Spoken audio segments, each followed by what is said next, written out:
Was that it? Surprise of the draft? And then, the Ravens. Oh, here we go. Yeah, Ravens. You brought it up. What I don't understand is what I have to say. They had, let's see, they had the 25th pick. Yeah. Who would you rather get at that 25th pick? Hurst? Like, say if they didn't get that. Hayden Hurst, the tight end at South Carolina, yeah. Or Lamar Jackson if they didn't have that, if they didn't move up. You know what I mean? I think that was the original plan. Was to get. No, I think they were originally gonna, like, their original plan was to move up.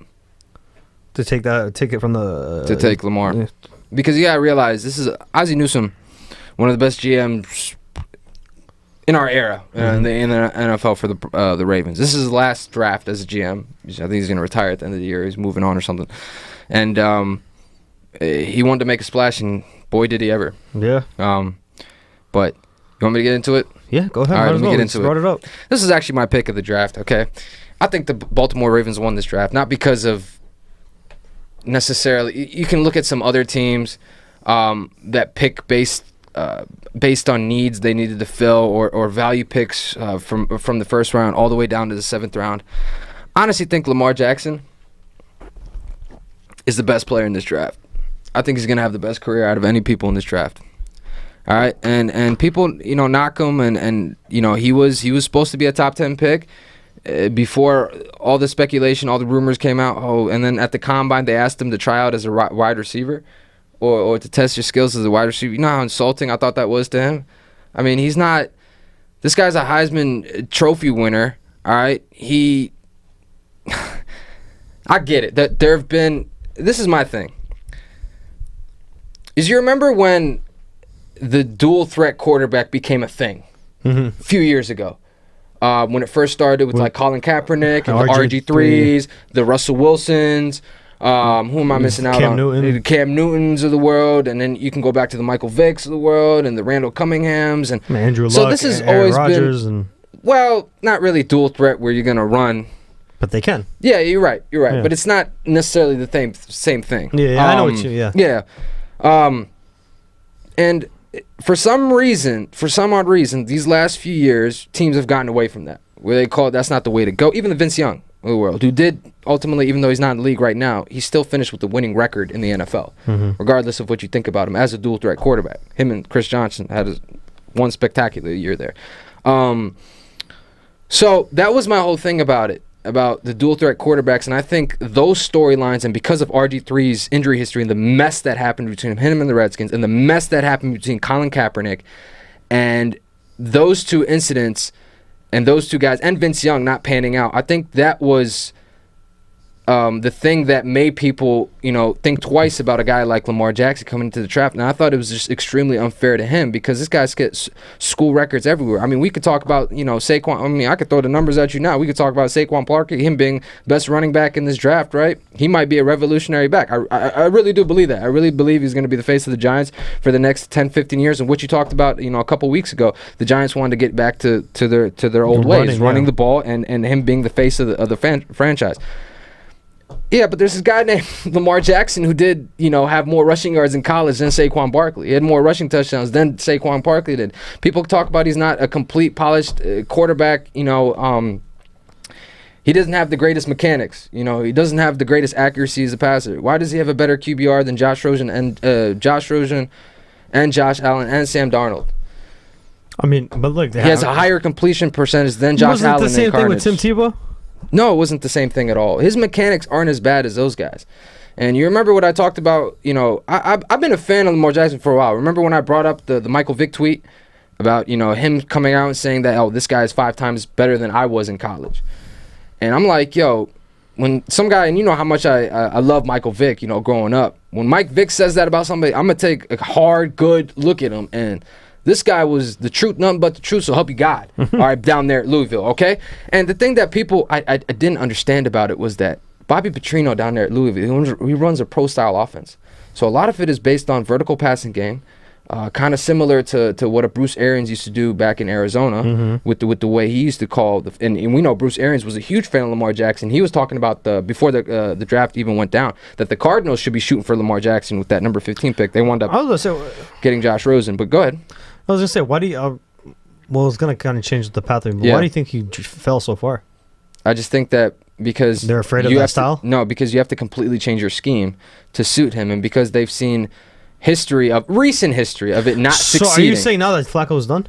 Yeah, I think he's done. You don't think he's going to start this season? No. I mean, this season, yeah, but they can dump his salary next year without really that many hits. I was looking at it now, and yeah, so I think he's done. I mean, it even fits in with what the Ravens are doing because they brought in a guy in RG3 who plays that similar style to Lamar Jackson. I just think Lamar Jackson is 10, 20 times more talented than RG3 was. RG3 was north-south runner. Okay, Lamar Jackson is juke you in the middle of the lane. I'm going to make 2, 3, 4 players miss, and I'm going to get into the end zone. And the thing that upset me about how people, all these scouts and all these like experts rated him, and they talked about they fear him getting injured in the league because he is a little flimsy. I mean, he's 6'3", 215 pounds, so he still has some muscle on him. But, I mean, even if you compare him to a guy like RG3, who went number 2 overall to the Redskins. Remember, this guy tore his ACL back at Baylor. Okay? Lamar Jackson doesn't have an injury history like that. So, this is my thing that gets me about him. And I'm just so happy that they picked him, and I honestly believe that he's the most talented player in this draft from top to bottom. And I think he's good. He completed 59% of his passes his last year in college. I mean, he moved up from his first year in college, so I believe like 54% to 59% his last year in college. So he is improving from that aspect. Now, as I mentioned, he runs a pro-style offense. He does have that Michael Vick flick of the wrist, throw a deep ball. People don't talk about that enough. People talk about the raw mechanics of a guy like Josh Allen. This is my thing that gets me about why I'm upset.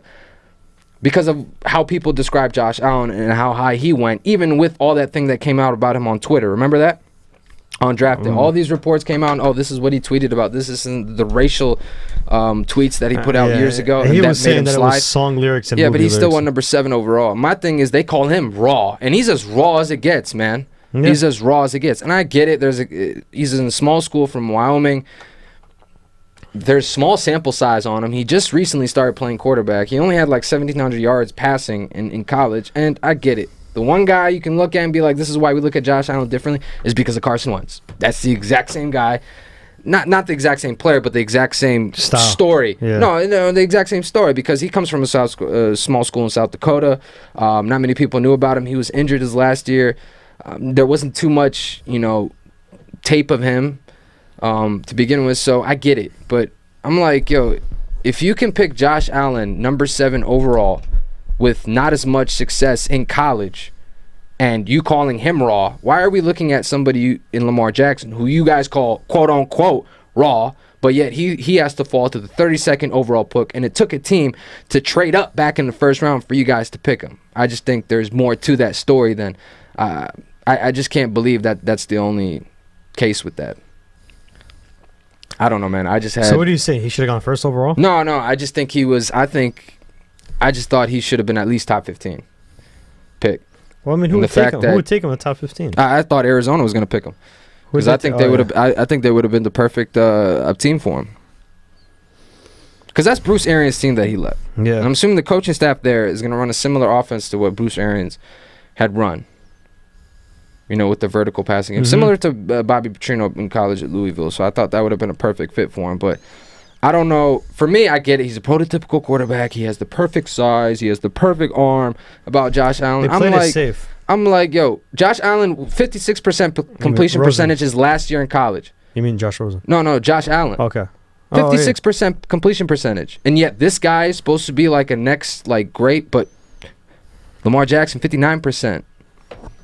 Goes 32nd. And this guy's a Heisman Trophy winner. And this guy set school records left and right in college. And he set rushing records in college, too. I think he had the most rushing yards. I guess this is time for him to prove everybody wrong. I think he's going to prove him wrong, and I think he's going to be the best player in this draft, and I think he's going to have the best career. You know why? This is what I predict. All right? Just think about this for a second, okay? Think about 2010 Michael Vick for a decade. That's what I think you're getting with Lamar Jackson. He's a better passer than Mike Vick was in college already. You remember 2010 Michael Vick. You, out of all people, should know him better than most, okay? We saw what he was able to do against your New York Giants in that miracle to Meadowlands number 2. FYI. But that's just me talking. But I just think that, I think you're getting 2010 Michael Vick for a decade. And I think he's going to be the first. I think he's the one. And by the one, I mean he's going to be the first dual threat quarterback we're going to look at and be like, this guy's going to be one of the top 10 quarterbacks of all time. So you think he's changing yeah, because the position at quarterback? Or he's going to change that position? No, I think he's going to do what Michael Vick couldn't. Win the Super Bowl? No, be 2010 Michael Vick for his whole career. Oh. Have that running and throwing style at an elite level for an entire year, for your entire career. I think he's going to be that guy. And he has good size, man. He's 6'3", man. Bold prediction. That is bold prediction. I'm telling you from now. So Lamar Jackson, you got to believe in me, boy. Believe that. Believe that. That's a bold prediction. I'm telling you, man. I'm telling you. All right, so let's switch over to the NFC East real quick. Let's do it to us. DMV, rise up, man. Lamar Jackson, rise up. DMV. Got it. I'm sorry, man. I'm just a huge fan of his, man. I think he's going to be... Man, I miss Mike Vick, okay? That's why I'm a huge fan of Lamar Jackson. I feel like you would be the first person ready for an NFL season right now. I would be. I'm ready now. Yeah. I'm telling you, man, I'm a Ravens fan this year. I'm telling you. Not this year, but like when he starts starting. What do you think he's going to start before we switch over real quick? Do you think if Flacco has a little slump that he's going to put him in? Yeah. I mean, RG3 is the backup, but I think Lamar Jackson's going to beat him out. Wants to see the talent level. I mean, RG3 isn't the most polished quarterback either, so it's not gonna. I don't think it's gonna be that hard for Lamar Jackson to beat out RG3 either. I think that's gonna happen. I mean, you got to go through the rookie walls and all that stuff and the learning process, but coming from a pro style offense, I think at some point Joe Flacco's gonna get the boot, and I think they're done with him, and I think they're ready. I think this is a new era for Baltimore. We're gonna see a new theme for that team. I think they're going to build their entire team around Lamar Jackson. I think they're ready for it. I mean, them trading to get him 32nd overall. The reason that's a big deal is because I think they know how much of a project this is. Because in the first round, you get that fifth-year option, and you get that extra year to mold and do that. So with that move, trading back into the first round to grab Lamar Jackson as opposed to grabbing him in the second round, that tells me that Baltimore is all in on this guy. So, I'm happy for him because the team bought into him. Yeah. And we're willing to give him that fifth-year option to do it. So, and DMV. Rise up, man.